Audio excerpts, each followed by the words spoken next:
Will Smith a frappé Chris Rock en direct devant des millions de personnes, mais ce que personne n'a vu ce soir-là, ce sont les visages de ses enfants. Jaden, figé sur son siège, les mains crispées sur les accoudoirs jusqu'à en blanchir les jointures. Willow, les mains tremblantes au-dessus de son téléphone pendant que les notifications explosaient sans arrêt. Trey, le fils oublié, regardant la scène depuis sa maison à des kilomètres de là, ressentant une fois de plus ce vide familial qu'il connaît depuis l'âge de 2 ans. Cette gifle n'était pas seulement dirigée contre Chris Rock, c'était l'effondrement public d'une famille qui se désintégrait en privé depuis des décennies. Voici l'histoire que Hollywood ne veut pas que tu connaisses. Des conversations privées qui n'auraient jamais dû voir le jour. Une lettre dévastatrice que Trey a écrite, mais n'a jamais envoyée. Un journal intime violé, détruisant la confiance à jamais. Reste jusqu'à la toute dernière seconde, parce que ce qui arrive va complètement changer ta manière de voir cette famille. Revenons en 1992. Trey Smith n'a que 2 ans lorsque son monde se brise en deux. Il est assis sur le sol d'un salon vide, entouré de cartons de déménagement. Sa mère, Sherry Zampino, pleure dans la cuisine en emballant des assiettes avec des mains tremblantes. Dehors, un camion de déménagement attend, moteur allumé. Will Smith venait tout juste de rencontrer Jada Pinkett sur le tournage du Prince de Bel-Air. L'alchimie fut immédiate, magnétique. Jada avait 21 ans, elle était belle, ambitieuse, intense. Les papiers du divorce ont été signés en janvier 1995. Il existe une photo de ce jour-là que très peu de gens ont vue. Sherry tient Trey dans ses bras devant le tribunal. Il a 3 ans et regarde droit dans l'objectif avec de grands yeux perdus, cherchant quelque chose qui visiblement n'est pas là. Will n'apparaît pas sur la photo. Il a envoyé ses avocats signer à sa place. Chaque soir avant de dormir, Trey demandait « Quand est-ce que papa revient ?» Comment expliquer à un enfant de 3 ans que papa est en train de construire une nouvelle famille? Que bientôt, d'autres enfants occuperont la place qui devrait être uniquement la sienne? Will a épousé Jada le 31 décembre 1997. Un mariage privé et intime. Des vêtements élégants, du champagne cher, des sourires éclatants parfaits pour les caméras. Mais il y a quelque chose de profondément dérangeant sur les photos officielles. Trey n'apparaît sur aucune des photos importantes. Il a 5 ans. Il est le fils unique de Will à ce moment-là, et il n'a pas été invité au mariage de son père. Des années plus tard, Jada l'expliquera avec une froideur troublante. C'était une cérémonie intime, juste pour nous deux. Mais Trey est un enfant de 5 ans qui a appris ce jour-là une leçon brutale. Dans la nouvelle famille parfaite de papa, il n'était pas assez important. Les week-ends chez Will étaient étranges et tendus. Trey arrivait dans un immense manoir où tout brillait d'opulence. Jada le saluait poliment, mais jamais avec la chaleur sincère d'une figure maternelle réellement investie. « Bonjour Trey, ça va? Comment ça se passe à l'école ?» Les mots étaient justes, mais il n'y avait aucune chaleur humaine. Et le pire, c'est que pendant des années, Trey appelait sa belle-mère Madame Jada, comme si elle était la directrice de son école. Puis Jaden est né le 8 juillet, et ensuite Willow, le 31 octobre 2000. 2 nouveaux enfants, lumineux et adorés, vivant à plein temps avec leur père, prenant le petit déjeuner avec lui chaque matin, connaissant ses habitudes, ses blagues privées, ses silences confortables.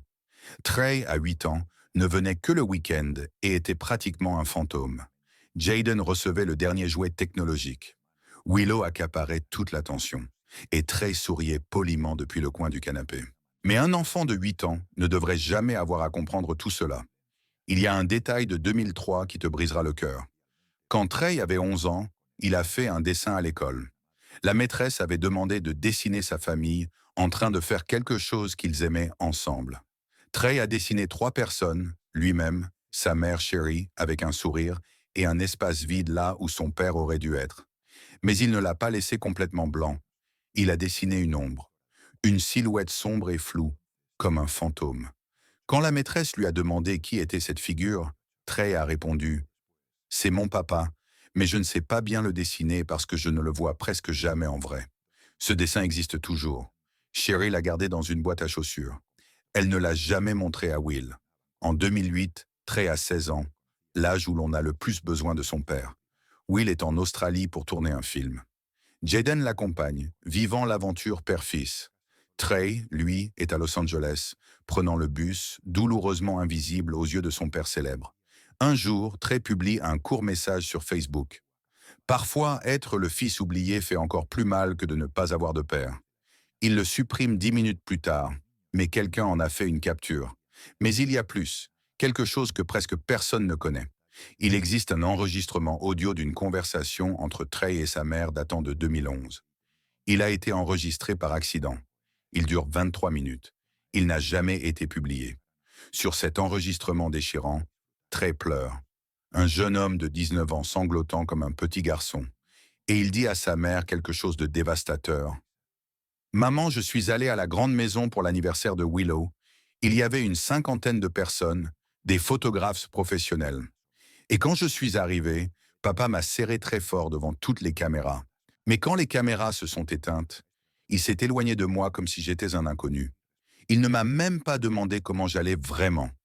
Je suis resté là, comme un idiot, à attendre qu'il me voie. Mais il ne l'a jamais fait, maman. Il ne le fait jamais. Souviens-toi de cet enregistrement. Nous y reviendrons. Avançons jusqu'en 2013. Trey a 21 ans. C'est la fête des pères. Instagram est rempli de photos émouvantes, mais Trey publie quelque chose de différent. Une photo de lui, complètement seul, accompagné d'une légende qui frappe comme un couteau. Bonne fête des pères à tous les pères qui sont réellement présents dans la vie de leurs enfants. Le mot présent était un coup droit au cœur. Le monde a compris immédiatement. Les réseaux sociaux ont explosé. Trey Smith venait de détruire publiquement Will Smith. 3 semaines plus tard, Will publie une vidéo en pleurs. J'ai fait des erreurs terribles en tant que père. Trey est mon premier fils et j'ai complètement échoué avec lui. Je l'ai laissé de côté pendant que je construisais ma carrière et il n'y a aucune excuse à cela. La vidéo est devenue virale, mais il y avait quelque chose de trop parfait dans ses larmes. Will Smith sait faire de grands gestes publics qui émeuvent de les foules. Ce qu'il n'a jamais su faire, c'est être présent dans les petits moments, les moments ennuyeux. Trey a répondu publiquement avec élégance « J'aime mon père. Nous faisons tous des erreurs. Nous guérissons ensemble. » Des mots parfaits pour les caméras. Mais ceux qui connaissaient Trey diront la vérité. À l'intérieur, il était toujours brisé. Mais voici ce que personne ne t'a jamais raconté. Il existe une lettre manuscrite que Trey a écrite en 2014. Une lettre adressée à Will qui n'a jamais été envoyée. Il l'a écrite à la main, avec un stylo bleu bon marché, sur du papier blanc ordinaire. Un ami proche en a révélé des passages dévastateurs. « Papa, j'ai 22 ans et je ne sais toujours pas vraiment qui tu es en tant que personne. Je sais qui tu es pour le monde entier, mais je ne sais pas ce qui te fait rire quand il n'y a pas de caméra. Je ne sais pas quelle odeur tu as le matin. Je ne sais pas ce que tu manges au petit déjeuner. Je ne sais pas si tu ronfles. Je ne sais rien de toi qui compte vraiment pour un fils. Quand j'ai eu 16 ans, j'ai attendu ton appel toute la journée. Il est arrivé à 23h47. Tu as dit « Joyeux anniversaire, mon fils !» d'une voix pressée, et tu as raccroché en moins de 2 minutes. Jaden a eu 16 ans quelques mois plus tard. J'ai vu toutes les photos. La fête gigantesque, les cadeaux, toi au centre en train de le serrer dans tes bras, pleurant de fierté. Pourquoi lui méritait-il tout ton temps? Te pardonner a été la chose la plus difficile que j'ai jamais faite. Parce que te pardonner signifie accepter que je n'aurai jamais le père dont j'avais besoin. Cela signifie enterrer le père parfait que j'imaginais quand j'avais 5 ans et que je dessinais ton ombre. Cela signifie avancer avec un vide permanent qui a exactement ta forme et ta taille. Trey n'a jamais envoyé cette lettre. Il l'a rangée dans un tiroir. Elle y est toujours, jaunie, tachée de larmes séchées. Si cette histoire te touche, abonne-toi, parce que ce qui arrive ensuite, à propos de Jaden et Willow, est encore plus dérangeant. Sois toujours intéressant, sois toujours mémorable. Voilà la règle. Un enfant de 12 ans recevant un coaching entrepreneurial comme s'il était un PDG. Puis Twitter est arrivé. À 14 ans, Jaden a commencé à publier des pensées philosophiques abstraites, des phrases qui sont devenues virales, mais pas pour les raisons qu'il espérait. Comment les miroirs peuvent-ils être réels si nos yeux ne sont pas réels? Internet a explosé. Des mèmes cruels, des moqueries sans pitié. Pendant des mois, Jaden est devenu la blague préférée de Twitter. Et personne ne s'est arrêté pour réfléchir. C'est un enfant de 14 ans. Un enfant qui a grandi complètement isolé, sans aucune référence sur le fonctionnement du monde réel, sans amis pour lui dire « Frère, ça n'a aucun sens ». Jayden a été élevé par des parents qui célébraient chaque mot comme une profondeur philosophique, qui l'avaient convaincu qu'il était spécial, plus intelligent que les autres. Et quand le monde lui a montré brutalement que ce n'était pas le cas, Jayden n'avait aucun outil pour gérer ce rejet massif. Alors il s'est réfugié dans la mode extrême. Il a commencé à porter des jupes longues en public, des vêtements féminins, et Will et Jada l'ont célébré. Nous sommes fiers que Jayden défie les normes de genre. Mais réfléchis-y. Était-ce vraiment son moi authentique? Ou jouait-il encore un rôle de plus? Celui de l'artiste incompris, du rebelle qui défie le système. Parce que Jayden n'a jamais appris à être simplement Jayden. Puis est venu l'effondrement physique de 2018. Les photos sont réellement troublantes. Jayden, à 20 ans, est méconnaissable. Pommettes trop saillantes, joues creusées, regard vitreux dans un visage dangereusement maigre. Il semblait mourir lentement sous l'objectif des caméras. Will et Jada ont réagi publiquement dans Red Table Talk, admettant qu'ils étaient profondément inquiets du régime végétalien extrême de Jayden et de ses graves carences nutritionnelles. Mais même cette confession était performative. Elle a eu lieu devant les caméras, dans leur émission, pour du contenu viral. Et personne n'a posé la question évidente. Pourquoi un jeune homme ayant accès à toutes les ressources se laissait-il mourir de faim volontairement? La réponse est simple, le contrôle désespéré. Quand tu as l'impression de ne contrôler absolument rien dans ta vie, contrôler ce que tu manges devient la seule chose qui t'appartient vraiment, même si cela te détruit. Jayden, élevé dans une famille où il n'a jamais eu de réel pouvoir sur sa propre vie, a trouvé ce pouvoir en refusant la nourriture, en se faisant plus petit, en disparaissant lentement. Il a fini par reprendre du poids. Mais la question demeure, qui est vraiment Jaden Smith? Existe-t-il un Jaden authentique sous toutes ses couches?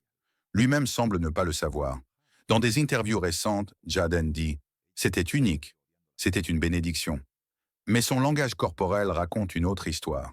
Il bouge sans cesse, évite le regard, sourit trop vite, comme s'il jouait encore un rôle. Maintenant, pose-toi cette question. Quelle partie de ta propre vie vis-tu pour les autres? Quand as-tu fait quelque chose pour la dernière fois uniquement parce que toi, tu le voulais? Mais avant de continuer, je dois te parler du journal.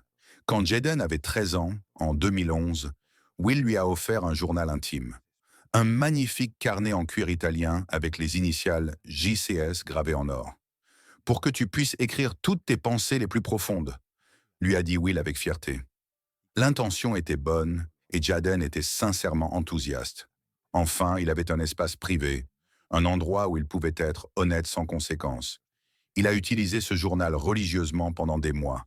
Il y a écrit ses peurs les plus profondes, son sentiment d'être insuffisant, la pression d'être le fils de Will Smith, les moqueries sur Internet. Page après page, un adolescent essayant de se comprendre. Un jour de 2012, Jayden a oublié le journal dans le salon. Il l'avait laissé sur le canapé. Il a dû sortir en urgence. Le journal est resté là, exposé, vulnérable. Jada l'a trouvé cet après-midi-là. Elle a vu le carnet, reconnu les initiales et ressenti de la curiosité. Toute mère ressent de la curiosité à propos de son adolescent. Mais la plupart des mères qui respectent vraiment leurs enfants résistent à cette tentation. Jada n'a pas résisté une seule seconde. Elle a ouvert le journal délibérément et a lu page après page, chaque secret vulnérable, chaque peur mise à nu. Ce soir-là, pendant le dîner, Jada a fait un commentaire anodin. « Jayden, est-ce que tu t'inquiètes toujours autant de ce que les gens pensent de tes tweets ?» Jayden s'est figé instantanément. Il n'avait jamais parlé de cette inquiétude à sa mère. Il l'avait seulement écrite dans son journal privé. Ses yeux se sont agrandis d'une compréhension terrible. Il a regardé Jada et a su exactement ce qu'elle avait fait. « Tu as lu mon journal ?» a-t-il demandé, la voix tremblante. Jada ne l'a pas nié. « Tu es mon fils, tu ne devrais pas avoir de secret avec moi. » La famille repose sur une transparence radicale. Mais la transparence doit être volontaire. La transparence forcée n'est pas de la transparence. C'est une violation. Will était assis là, témoin silencieux. Il n'a rien dit pour défendre son fils, parce que Will ne s'oppose jamais à Jada. Jayden s'est levé de table sans dire un mot, est monté dans sa chambre et n'a plus jamais écrit dans ce journal. Les pages suivantes sont restées complètement blanches. Vide. Ce journal est toujours quelque part dans la chambre de Jayden aujourd'hui. Un monument à la trahison. Un rappel que, dans la famille Asmas, rien n'est privé. Tout peut et sera utilisé. Et cette violation explique tout dans le comportement de Jayden. Elle explique pourquoi ses publications sont si cryptiques, pourquoi il n'est jamais honnête dans les interviews, pourquoi il a construit des couches de personnages protecteurs. Parce qu'il a appris qu'une vraie vulnérabilité te rend vulnérable à être blessé. Et dans sa famille, la vulnérabilité est exploitée. 31 octobre 2000. Halloween. Willow Camille. Rain Smith naît à Los Angeles. Le bébé parfait. La princesse adorée. Mais Willow ne serait pas une princesse traditionnelle. Elle serait une autre expérience. Une autre occasion pour Will et Jada de prouver que leur philosophie fonctionnait. Willow n'a jamais connu une enfance normale. À 3 ans, elle était déjà sur des plateaux de tournage. À 5 ans, elle ne jouait plus avec des poupées ordinaires. À 7 ans, elle ne rêvait plus d'être danseuse. Ses rêves étaient en train d'être réécrits par ceux de ses parents célèbres. Et puis, à 9 ans, l'impardonnable est arrivé. Whip My Hair, une chanson conçue pour transformer une fillette de 9 ans en superstar mondiale instantanée. La chanson est devenue virale. Des performances en prime time. Des interviews où Willow, avec sa voix d'enfant, devait parler comme une professionnelle adulte. Elle avait 9 ans. Elle n'aurait jamais dû gérer la célébrité. Elle aurait dû apprendre à faire du vélo, jouer avec des amis, faire des erreurs sans que le monde entier la juge. La tournée promotionnelle a été brutale. Ville après ville, des répétitions interminables, des maquilleurs la réveillant à 5 heures du matin, des chorégraphes criant « Encore, encore !» jusqu'à ce que ses jambes tremblent d'épuisement. Et Willow souriait, parce que papa et maman avaient tellement investi, parce qu'on ne déçoit pas Will Smith. Mais quelque chose se brisait violemment à l'intérieur. Ce sentiment d'être piégé dans une vie que tu n'as pas choisie, d'être un produit plutôt qu'une personne. Les nuits étaient les pires. Après les concerts, Willow se retrouvait seule dans des chambres d'hôtel identiques. Des années plus tard, elle décrira ces nuits. Je m'asseyais sur le lit et je regardais mon reflet dans le miroir de la salle de bain. Je ne reconnaissais pas la petite fille qui me regardait. Elle avait mon visage, mes yeux, mes cheveux, mais ce n'était pas moi. C'était quelqu'un que mes parents avaient créé. Alors, à 10 ans, Willow a pris une décision radicale. Elle s'est rasé la tête entièrement sans prévenir. Elle a pris une tondeuse et a éliminé méthodiquement chaque boucle qui l'avait rendue célèbre. Chaque mèche photographiée, admirée, monétisée. Le bruit de la tondeuse a dû être assourdissant. Mèche après mèche tombant au sol. Une enfant de 10 ans détruisant l'image construite pour elle. Un cri silencieux que personne ne voulait entendre. Les photos sont déchirantes. Une fillette au crâne rasé, le regard défiant mais vide, la mâchoire serrée, et quelque chose qui crie « Je n'en peux plus !» Jada a trouvé Willow ainsi. Sa réaction n'a pas été une inquiétude maternelle. C'était une panique d'entreprise. « Qu'est-ce que tu as fait? Tu te rends compte du nombre d'apparitions que nous avons prévues? Comment allons-nous expliquer ça aux sponsors ?» Willow n'a pas répondu. Elle a simplement regardé sa mère avec ses grands yeux. Et dans ce silence, il y avait un message clair. « Je me fiche de ta tournée.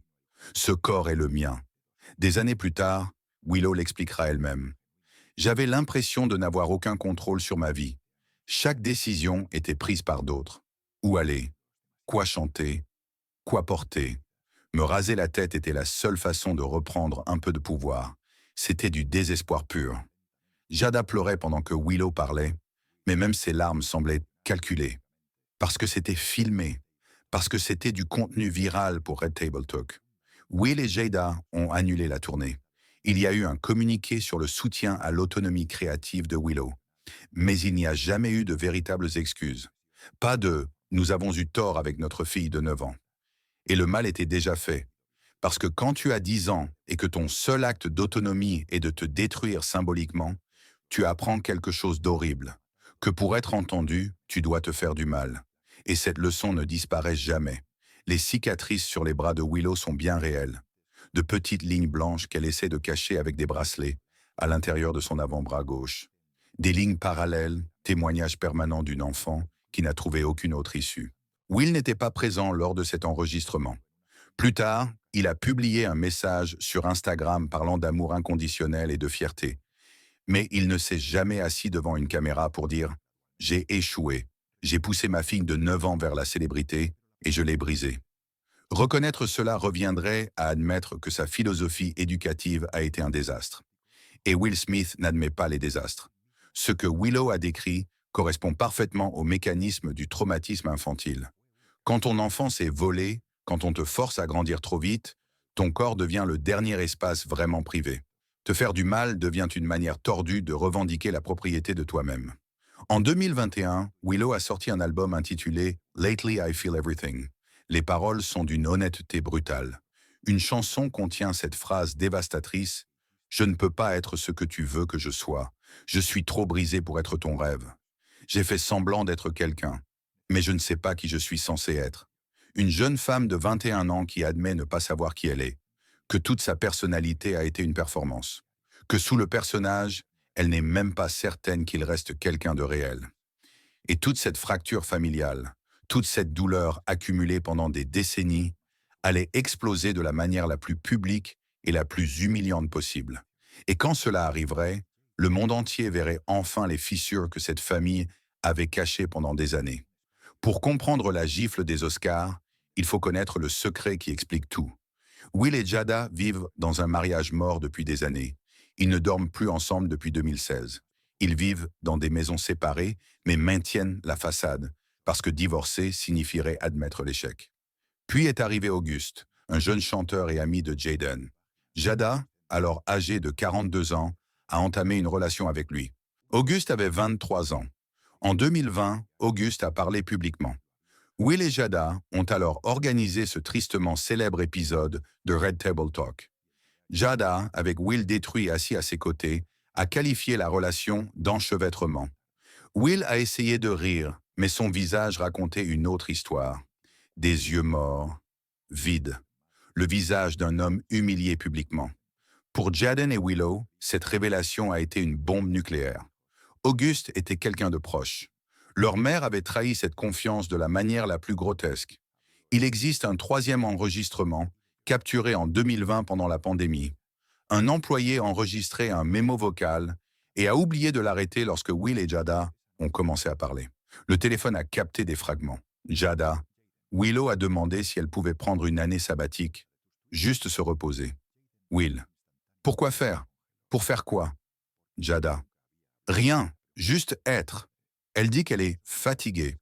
Will, elle a 20 ans. Elle ne peut pas être fatiguée. Silence. Jada, peut-être qu'on les a trop poussés. Will, on les a préparés. Ils sont en thérapie. Ils vont bien. Jada. Et Trey? Long silence. Will, Trey a fait son choix. Il a choisi d'être normal. Comme si être normal était un échec. Cette phrase révèle tout sur la manière dont Will voit ses enfants, comme des extensions de son ego, comme des projets censés valider sa grandeur. Et Trey, en choisissant une vie simple et discrète, avait échoué dans cette mission. 27 mars 2022, la nuit des Oscars. Chris Rock monte sur scène et fait une blague sur Jada. G.I. Jane 2, j'ai hâte de la voir. Une référence à sa tête rasée. Jada souffre d'alopécie. La blague est cruelle. Inutile. Will rit d'abord. Puis il regarde Jada. Il voit son visage. Cette expression d'humiliation. Et quelque chose se brise en lui. Il se lève, marche vers la scène devant des millions de spectateurs. Le bruit claque dans la salle. Chris Rock, abasourdi. « Wow! Will Smith vient de me frapper. » Will retourne à sa place en criant. « Garde le nom de ma femme hors de ta bouche. » Le silence est total. Cette gifle n'était pas une question d'honneur. C'était du désespoir. Un homme essayant de prouver qu'il comptait encore, qu'il pouvait encore protéger, qu'il avait encore du pouvoir. Parce qu'en privé, Will avait complètement perdu le contrôle. Son mariage était un mensonge. Ses enfants étaient brisés. Trey l'avait rejeté. Jaden était perdu. Willow était détruite. Et Jada l'avait humiliée avec Auguste. 30 minutes plus tard, Will a remporté l'Oscar. Il est monté sur scène en pleurant, prononçant un discours sur la protection de sa famille et le fait d'être un guerrier de l'amour. Mais ce n'était pas de l'amour. C'était un ego blessé. L'effondrement d'un homme dont la façade venait de s'écrouler. Ses enfants regardaient depuis leur siège, ressentant de la honte, de la tristesse et quelque chose qui ressemblait à de la compréhension. Parce qu'eux connaissaient cette pression. Ils avaient vécu sous ce poids impossible. En 2023, Jada a publié un livre. Elle y a révélé qu'elle et Will étaient séparés depuis 2016. 7 ans de mensonges au public. 7 ans à faire semblant qu'un mariage mort était vivant. Will l'a appris en même temps que tout le monde. Il n'y a pas eu de discussion préalable. Jada a simplement publié ses secrets à des fins commerciales. Jaden a réagi en disant « Les familles sont compliquées ». Willow n'a rien dit, mais en 2024, elle a annulé une apparition prévue à Red Table Talk. Elle n'est tout simplement pas venue. Elle a posé une limite. Revenons au journal de Jaden. Dans les dernières pages, il y a une entrée datant de mai 2012. Parfois, j'ai l'impression que toute ma famille joue des personnages dans une pièce qui ne se termine jamais. Papa joue le père parfait. Maman joue la mère éveillée. Moi, je joue le fils spécial. Et Trey ne joue plus. C'est pour ça que papa ne sait pas quoi faire avec lui. Parfois, je me demande ce qui se passerait si nous arrêtions tous de jouer. Est-ce que nous nous reconnaîtrions? Cette phrase explique tout. Aujourd'hui, Jaden a 27 ans. Il parle de thérapie, de limites, mais il est encore perdu. Willow a 24 ans. Elle a dit « J'ai passé des années à essayer d'être la personne que mes parents voulaient que je sois, et quand je me suis rebellé, je me suis rendu compte que je ne savais même pas qui j'étais. » Trey a 33 ans. Il mène une vie calme, loin du public. Briser les cycles, c'est le vrai travail. Il suffit d'être présent. Will a 56 ans. Il a avoué que sa plus grande peur était d'être oublié. Et pourtant, il a oublié ses enfants. Jada a 53 ans. Elle continue de parler de guérison, mais il y a quelque chose de vide dans ses mots. Alors, est-ce que Will et Jada aiment vraiment leurs enfants? Oui, mais de la mauvaise manière. Will les aime comme des trophées, comme des validations de sa grandeur, pas comme des enfants qui ont besoin d'un amour inconditionnel, sans attente. Jada les aime comme des concepts, comme des extensions de ses théories sur une parentalité révolutionnaire, mais pas avec des limites protectrices, une vie privée respectée, un espace émotionnel sécurisé. Et ce type d'amour conditionnel détruit profondément. Parce qu'il détruit la capacité d'un enfant à se sentir suffisant simplement pour exister. Ce n'est pas seulement l'histoire des enfants de Will Smith, c'est l'histoire de milliers de familles où les parents détruisent leurs enfants avec des attentes impossibles. Les enfants Smith avaient tout, chaque avantage matériel, chaque ressource. Mais ils n'avaient pas l'unique chose dont ils avaient réellement besoin. Des parents qui les aiment pour exister, pas pour réussir. Ils n'avaient pas besoin d'un manoir. Ils avaient besoin d'un foyer. Ils n'avaient pas besoin de célébrité. Ils avaient besoin d'une famille. Ils n'avaient pas besoin d'une liberté totale. Ils avaient besoin de limites sûres. Et c'est précisément ce qu'ils n'ont jamais reçu. Les enfants de Will Smith sont des survivants de parents qui les ont aimés de la mauvaise façon, des survivants d'attentes impossibles. Will Smith a conquis le monde, remporté tous les prix, accumulé une immense richesse, mais il a échoué en tant que père. Non pas par malveillance, mais par ego. Et ses enfants en paieront le prix toute leur vie, travaillant en thérapie pour réparer des blessures qui n'auraient jamais dû exister, essayant de découvrir qui ils sont vraiment, brisant des cycles. C'est ça, la véritable tragédie. Pas la gifle, pas le scandale, pas les tweets étranges. La vraie tragédie, ce sont 3 enfants qui méritèrent d'être aimés simplement pour exister, mais qui n'ont été aimés que lorsqu'ils réussissaient. 3 enfants qui avaient là-haut besoin de parents présents, mais qui n'ont eu que des parents célèbres. Cette histoire t'a-t-elle marqué? Mets un like et abonne-toi. Dis-le en commentaire. Connais-tu quelqu'un qui a grandi sous une pression similaire? As-tu déjà eu l'impression de devoir réussir pour être aimé? Quelles autres familles célèbres cachent des tragédies semblables? La réponse t'attend dans la prochaine.